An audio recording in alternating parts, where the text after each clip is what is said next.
오늘 본문은 제가 개인적으로 생각할 때 어떻게 보면 가장 안타까운 그런 대목 중에 하나라고 생각을 합니다. 왜냐하면 그토록 존경받던 모세가 단 한 번의 혈기로 인해서 그토록 바라고 기대하던 그 약속의 땅, 가나안 땅에 들어가지 못하게 되는 그런 계기가 되는 사건이 바로 오늘의 사건이기 때문이죠. 어떤 면에서는 한 번의 실수인데 참 하나님께서 너무 가혹하신 것이 아닌가라는 그런 생각이 듭니다. 그러나 하나님께서는 모세와 아론을 징계함을 통하여서 백성들에게 하나님의 거룩하심을 다시 한번 나타내셨던 것이죠. 먼저 오늘 본문의 배경을 좀 살펴볼 필요가 있는데요. 지금 이 사건이 일어난 때는 광야 생활이 거의 막판일 때였습니다. 가데스 바네아에서 일어났는데, 가데스 바네아는 여러분들도 아마 익숙하실 거예요. 제가 2주 전 주일 설교 때 말씀드렸던, 그래서 그 이스라엘 백성들이 그 반역하였던 그런 장소가 바로 가데스 바네아이죠. 그런데 그들이 40여 년 동안 광야 생활을 하면서 정말 신기하고 감사한 것 중에 하나는, 한 사람도 어떤 환경으로 인해서 혹은 물이 없어서 혹은 음식이 없어서 혹은 의복이 해이해지거나 그런 일이 한 사람도 없었다라는 거예요. 40여 년 비록 사막과 같은 척박한 곳에서 그들이 살아갔지만 그의 하루하루의 삶을 하나님께서 인도하여 주시고 보호하여 주시고 그들을 먹이시고 입히셨다라는 것이죠. 얼마나 하나님의 크신 은혜의 현장이었습니까? 물론 14장에서 하나님의 뜻에 거역했던 그 패역한 세대들은 계속하여 죽어갔겠죠. 그러나 나머지 세대들은 하나님께서 그들을 눈동자같이 지켜주시고 여러 가지 환경에서 보호해 주셨기 때문에 이제 이 광야 생활 40년이 거의 마지막 즈음에 이를 수 있었다라는 거예요. 그런데 이제 오늘 본문이 위치한 20장 초반부를 보면은요, 이 백성들이 물이 없다라는 것을 이유로 또 모세와 아론에게 원망하기 시작합니다. 그래서 자신의 형제들이 죽었을 때에 자신들도 같이 죽었으면 좋았을 걸, 이렇게 또 탄식하면서 왜 우리들을 이곳으로 데리고 와서 죽게 하느냐, 똑같은 레포토리를 다시 또 반복을 하고 있는 것이죠. 참 이런 장면을 보면서 그들도 참 대단하다라는 생각이 듭니다. 어떤 경우는 참 답답하고 한심하기도 하고 탄식이 절로 나오는 그런 장면이죠. 조금만 불편하면 금방 불평하고 원망하고 하나님 앞에 왜 우리를 이곳으로 데리고 왔느냐고 탄식하고 다시 애굽으로 돌아가자고 그러고, 정말 저들의 끊임없는 불평과 불만 앞에 이 모세는 40여 년 동안 저들의 불평과 불만을 듣느라고 어떻게 보면 모세의 마음이 참 문드러졌겠구나 라는 그런 생각도 하게 되는 것이죠. 그런데 솔직히 바라보면 우리들의 삶도 참 내 삶이 조금만 불편해도 우리는 금방 불평하고 불만하는 것이 사실 우리들의 모습일 때가 참 많이 있다라는 것이죠. 예를 들어서 운전하다가 갑작스럽게 누가 이렇게 끼어들면 막 안 좋은 말을 막 하게 되고, 마켓에서 이렇게 계산하다 기다리고 있는데 이쪽 줄보다 저쪽 줄이 막 빨리 가는 것 같으면 괜히 또 시기도 나고, 또 자기 자식보다 남의 자식이 더 막 잘 되고 성공하는 것을 들으면 축하는 하지만 속으로는 씁쓸하고, 그런 마음들이 우리들에게도 여전히 있을 수 있다라는 거죠. 따라서 우리는요, 사실 모세가 이렇게 40여 년 동안 참고 억눌렀던 것을 한번 저들에게 이렇게 혈기를 부린 것에 대해서 이해하는 마음이 있어요. 우리들의 마음에. 얼마나 참았으면, 얼마나 힘들었으면, 그런 마음도 들죠. 그러나 그들의 혈기는 하나님 앞에서 용서받을 수 없는 죄악이 된 거예요. 왜냐하면 하나님 앞에 이 모세가 혈기를 부렸을 때 그것은 하나님의 권위에 대한 도전이 되었기 때문에 그렇다라는 거예요. 따라서요, 오늘 말씀을 통해서 다시 한번 우리 마음의 중심을 짚고 하나님 앞에 다시 한번 우리가 올바로 있어야 할 그 자리가 어디인가, 또 우리들이 어떤 삶을 살아가야 하는가, 오늘 말씀에 내 삶을 비추어서 하나님 앞에 다시 한번 믿음으로 결단하고 헌신하는 축복의 시간 되시기를 주님의 이름으로 간절히 축원합니다. 첫 번째로 오늘 본문을 통해 깨닫는 것은 뭐냐면요, 한순간이라도 인간적인 혈기를 부려서는 안 된다라는 거예요. 왜냐하면 그 혈기가 뭐를 가리우냐면 하나님의 뜻을, 하나님의 의를 가리우기 때문에 그렇다라는 거예요. 이스라엘 백성들의 그 불평을 들은 모세와 아론은요, 6절을 보면 그들 앞에서 아무런 말도 하지 않고 회막 앞으로 가서 하나님 앞에 엎드렸다라고 나옵니다. 어떻게 보면 이때까지는 좋았어요. 그들의 불평을 그냥 받고 하나님 앞에 나아가 기도했어요.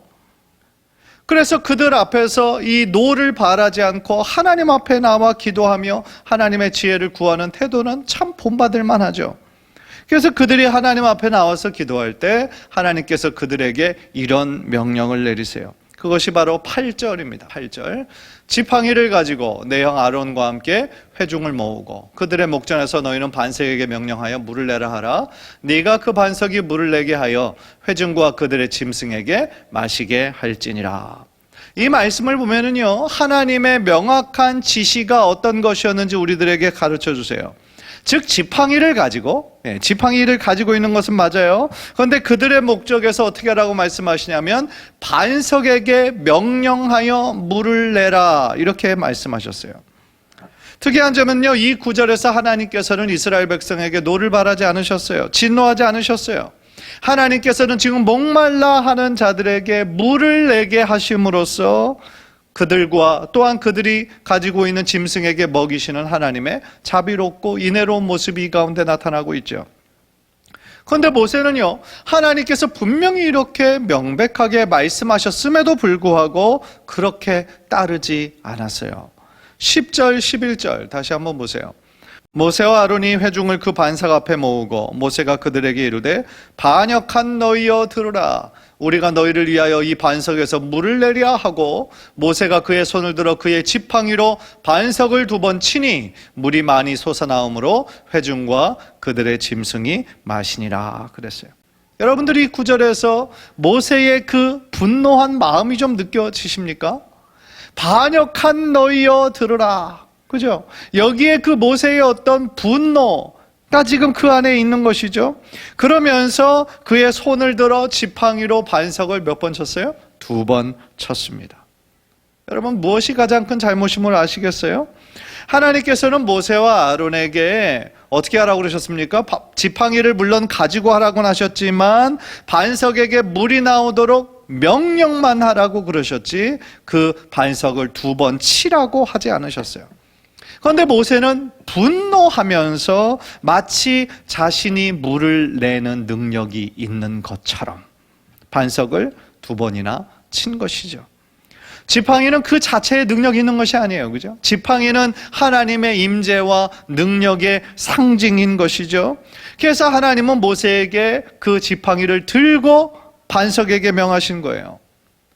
즉 하나님께서는 말씀으로 이 세상의 모든 만물을 창조하신 분이시잖아요. 그리고 지금도 하나님의 말씀으로 운행하시는 분이시잖아요. 따라서 모든 피조물 세계에서 하나님의 간섭 없이 이루어지는 것은 아무것도 없잖아요. 따라서 모세에게 어떤 기적의 능력이 있어서가 아니라 혹은 그 지팡이가 특별하기 때문이 아니라 하나님의 말씀의 능력에 의해서 그 반석에서 물이 나오게 되는 것이죠. 그런데 모세와 아론은 하나님의 권능은 인정했어요. 그런데 그 권능이 자신의 의지에 따라 발휘될 수도 있고 안 될 수도 있다라는 식으로 지금 나타내 보이려고 한 것이죠. 따라서 그 점이 하나님 앞에서 하나님의 뜻에 불순종한 거예요. 다른 말로 하면 하나님께서 받으셔야 되는 영광을 지금 모세와 아론이 대신 취한 거예요. 따라서 그것이 명백한 죄가 되었다라는 것이죠. 그래서 하나님께서는 12절을 통해서 이렇게 말씀하십니다. 여호와께서 모세와 아론에게 이르시되 너희가 나를 믿지 아니하고 이스라엘 자손의 목전에서 내 거룩함을 나타내지 아니한 고로 너희는 이 회중을 내가 그들에게 준 땅으로 인도하여 드리지 못하리라 하시니라. 모세와 아론의 행위는요, 지금 하나님께서 어떻게 판단하고 계십니까? 하나님을 믿지 않은 불신앙이었다라는 거예요. 하나님의 말씀대로 순종하지 않은 불순종이었다라는 겁니다. 더 중요한 것은 이스라엘 백성들 앞에서 하나님의 거룩함을 드러내지 않았다라는 거예요. 다시 말하면 하나님의 뜻은 어디에 있었습니까? 자신을 원망하는 백성들에게조차 이적을 베푸셔서 당신의 영광과 능력을 드러내기를 원하셨죠. 그래서 그 능력 가운데 하나님의 거룩함을 다시 한번 드러내기를 원하셨는데, 모세가 혈기를 부름으로써 하나님의 거룩함을 드러내지 못했다라는 거예요. 하나님께서는요, 그 사건을 통하여서 이스라엘 백성의 온전한 통치자는 오직 하나님 한 분뿐이심을 나타내기를 원하셨는데, 모세와 아론은 어떻게 한 거예요? 자신의 분수와 자신의 위치를 넘어선 거예요. 그래서 하나님께서만 하셔야 될 일까지 마치 그들이 할 수 있는 것처럼 행했기 때문에 하나님께서 그들에게 분노하신 거예요. 생각해 보세요. 모세는 누굽니까? 모세는요, 하나님과 이스라엘 백성들 사이에 중보자였어요. 즉 이스라엘 백성들에게 하나님의 뜻을 전달하고요, 백성들의 죄악된 모습을 하나님께 아뢰며 중보해 주는 역할이었어요. 그런데 이스라엘 백성에게 마치 자신의 임의대로 벌을 주거나 상을 줄 수 있는 권한을 가진 사람이 아니었다라는 것이죠. 이 구절을 통하여서 참 깨닫는 것은 뭐냐면요, 영적인 지도자가 단 한순간이라도 이런 인간적인 혈기를 부려서는 안 된다라는 것을 뼈저리게 깨닫는 거예요. 왜냐하면 인간의 그 분노와 인간의 악한 감정이 하나님의 의를 이룰 수가 없기 때문이다라는 것이죠. 야고보서 1장 19절 20절 우리 한번 화면을 통해서 다 함께 한번 읽을까요? 시작. 내 사랑하는 형제들아, 너희가 알지니 사람마다 듣기는 속히하고 말하기는 더디하며 성내기도 더디하라. 사람이 성내는 것이 하나님의 의를 이루지 못함이라. 아멘. 하나님께서는 우리에게 듣는 것은 빨리 듣고, 말하기는 더디하고 천천히 말하고, 성내는 것도 천천히 해라 라고 말씀하고 있죠. 그런데 우리는 이 순서를 가끔씩 반대로 할 때가 있어요. 그죠? 듣는 거는 제일 마지막에 듣고, 말 빨리 해버리고, 화도 빨리 내버리고, 그러는 경우가 우리들의 삶에 종종 있다라는 것이죠. 그러다가 괜히 엉뚱한 사람에게 화풀이를 하는 경우도 있고, 그죠? 나중에는 그거를 알고 무안해지는 경우도 있고, 그렇다라는 것이죠. 그래서 저는 오늘 이 말씀을 생각하면서 무엇보다도 영적인 리더된 자들이 하나님 앞에 더욱더 주의하고 조심하고 자신의 삶을 뒤돌아봐야 된다라는 사실을 깨닫는 거예요. 모세가 딱 한 번 이렇게 혈기를 부림으로 인해서 그가 평생에 바라고 헌신하고 소원했던 그 가나안에 들어가는 것을 이루지 못하는 안타까운 장면을 보면서, 저뿐 아니라 우리 장로님들, 우리 권사님, 우리 기관장들, 안수집사님 모두가 영적인 리더로서 하나님 앞에 우리들의 마음을 정말 잘 지켜야 되겠구나, 우리들의 말을 잘 지켜야 되겠구나 라는 생각을 하게 되는 것이죠. 가끔씩 교계 소식이나 또 교단 소식을 이렇게 보면 하나님의 일을 한다고 하면서 인간의 어떤 혈기를 부리고 서로 싸우고 분쟁하는 교회가 종종 있는 것을 봐요. 참으로 안타까운 일이죠. 물론 어떤 일에 대해서 의견이 다르고 생각하는 것이 다르고 그거를 해결하는 접근하는 방식이 다를 수는 있어요. 왜냐하면 우리들 모두가 다 다르게 생각하는 그런 것이 있을 수 있죠.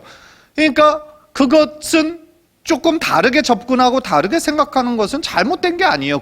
충분히 그럴 수 있어요. 그런데 어떤 점에 있어서 뜻이 일치하지 않을 때는요, 그 자리에서 막 논쟁하고 싸우기보다는 어떻게 될까요? 서로 상대방의 이야기에 귀를 기울이는 경청이 필요하죠. 그리고 무엇보다도 어떤 선택과 결정이 하나님께서 보시기에 좋은 것일까? 어떤 것이 하나님의 선을 이루는 것이고 어떤 것이 교회가 더욱더 하나 되고 발전하기 위한 것일까를 기도하면서 생각하다 보면 어느 정도는 그 가야 할 길이 나오게 되는 것이죠. 그런데 무조건 한쪽의 주장에 따라서 성급하게 그것을 결정하고 진행하다 보면 어떻게 될까요? 꼭 후유증이 남게 돼 있어요. 따라서요, 교회 안에 리더된 자들은 더욱더 어떻게 될까요? 기도하고 예수님의 마음처럼 겸손하고 온유한 마음을 품어야 한다라는 거예요. 또한 우리가 지금 리더의 자리에 있지는 않다 할지라도 지금 교회 안에서 뭐 기관장이나 뭐 안수 집사님이나 뭐 그런 장로나 권사는 아니다 할지라도 사실 이 말씀은 우리 모두에게 주시는 말씀인 것이죠. 따라서 우리에게 어떤 일이 생길 때, 어떤 일을 만날 때라도 혈기를 부리지 말고 듣기는 빨리 하고 말하기와 성내기는 더디해서 나를 향한 하나님의 선한 뜻, 더 나아가 우리 교회를 향한 하나님의 선한 뜻을 온전히 이루어 드리는데 쓰임 받으시기를 주님의 이름으로 간절히 축원합니다. 두 번째로 오늘 본문에서 깨닫는 것은 뭐냐면요, 하나님이 주신 권위는요 오직 뭐를 위해서요? 하나님의 영광만을 위해서 사용되어져야 된다라는 거예요. 분명히 하나님께서는요 모세와 아론에게 권위를 주셨어요. 그죠? 신적인 권위를 주셨어요. 특히 아론보다 더 큰 영적인 권위를 모세에게 주셨어요. 그런데 성경 민수기를 읽다 보면 아론과 미리암이 모세의 어떤 일로 인해서 모세의 권위에 도전하는 장면이 나와요. 그래서 모세에게 하나님이 너랑만 말씀하셨느냐? 우리에게도 말씀하셨다. 이러면서 모세를 막 비방하는 경우가 나옵니다. 그런데 성경을 그 부분을 읽다 보면요 어떤 구절이 바로 나오냐면 하나님께서 그들의 말을 들으셨더라 그랬어요. 그러니까 아론과 미리암이 그 하나님께서 세우신 모세의 권위에 도전하는 그 말을, 그 비방과 분노를 하나님께서 들으신 거예요. 그래서 하나님께서 어떻게 하셨습니까? 그들에게 분노하셨어요. 그래서 미리암에게 나병을 걸리게 하셨고 아론도 또 약속의 땅에 들어가지 못했죠. 예. 또한 그 바로 뒷부분을 보면 고라가 반역하는 그런 장면도 나와요. 그래서 고라와 그 리더급에 있던 지도자급 된 사람 250명이 또 모세의 권위에 반역하는 그런 장면이 나옵니다. 그런데 하나님께서 어떻게 하셨습니까? 그들에게 하나님께서 지금 모세와 함께 하심을 증거하시기 위해서 고라와 250명 그들에게 속한 모든 것들이 어떻게 됐어요? 땅이 갑자기 열리면서 그들에게 속한 모든 것들이 그냥 땅 속으로 들어가 버리고 다시 땅이 하나가 되는, 그래서 그에게 속한 모든 사람과 짐승이 다 몰살해 버리는 그러한 징계를 하나님께서 주셨죠. 따라서요 하나님께서 세우신 영적인 권위자에게 대항하고 대적하는 것, 그것은 하나님의 뜻이 아니라는 것을 우리들에게 가르쳐 주시는 거죠. 동시에 우리가 또 기억해야 하는 것이 있어요. 그게 뭐냐면 하나님께서 세우신 권위를 받은 자는요 당연히 그 권위가 자신에게로부터 시작된 것이 아니라 하나님께로부터 온 것임을 믿는 그 믿음이 있어야 되겠죠. 그것을 깨달았다면 어떻게 될까요? 더욱더 겸손하고 낮아지고 섬기는 그러한 일을 감당하는 것이 너무나 맞다라는 것이죠. 주님 앞에 엎드러지고 나의 주님 대신, 나의 주인 대신 하나님의 뜻 가운데 그 영적인 권위를 사용하는 것이 맞는 것이, 혹은 자신의 어떤 영광과 자신의 욕심을 위해서 그 자리와 어떤 위치를 이용해서는 절대로 안 된다라는 것이죠.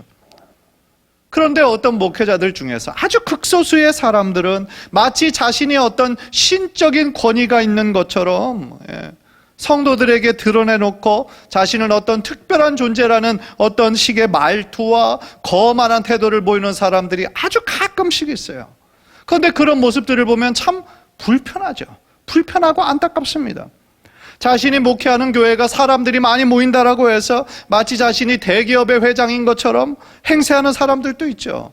또 어떤 사람들은 자신의 부교육자들을 일렬로 세워놓고 어떤 의전을 즐기는 사람들도 있어요. 참 한심한 일인 거죠. 여러분, 진정한 권위는 누가 세워주는 겁니까? 하나님이 세워주시는 거죠. 그런데 자신 스스로가 그 권위를 막 세우려고 하다 보면 어떻게 될까요?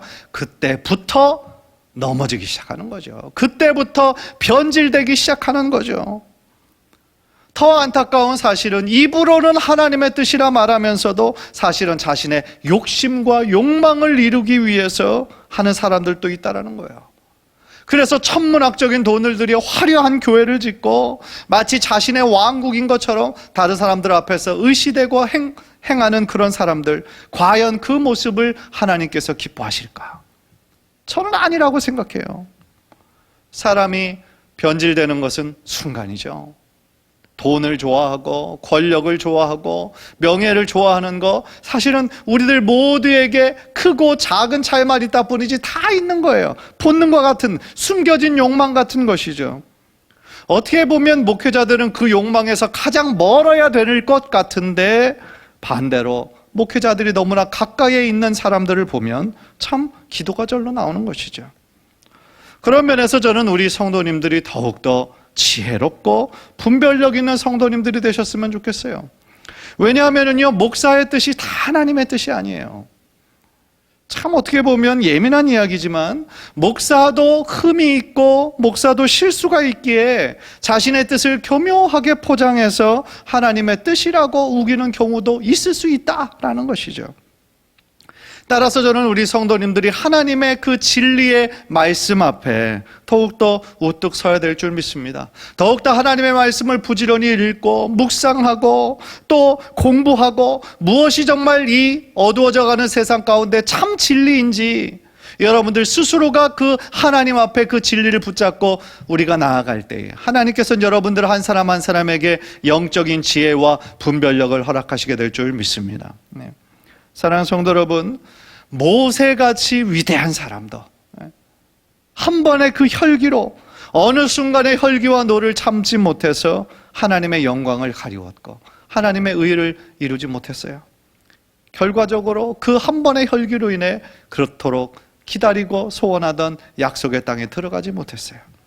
따라서 우리는요, 이 모세의 경우를 우리들에게 반면교사로 삼아서 늘 하나님 앞에 겸손하고 또한 하나님의 뜻에 순종하면서, 그래서 듣기는 속히 하고 말하기와 성내기는 더디하는 사람들이 되어서 우리들의 삶을 통하여 하나님께 영광 올려드리고 하나님의 선한 뜻을 온전히 이루고 순종하는 저와 여러분 되시기를 주님의 이름으로 간절히 축원합니다.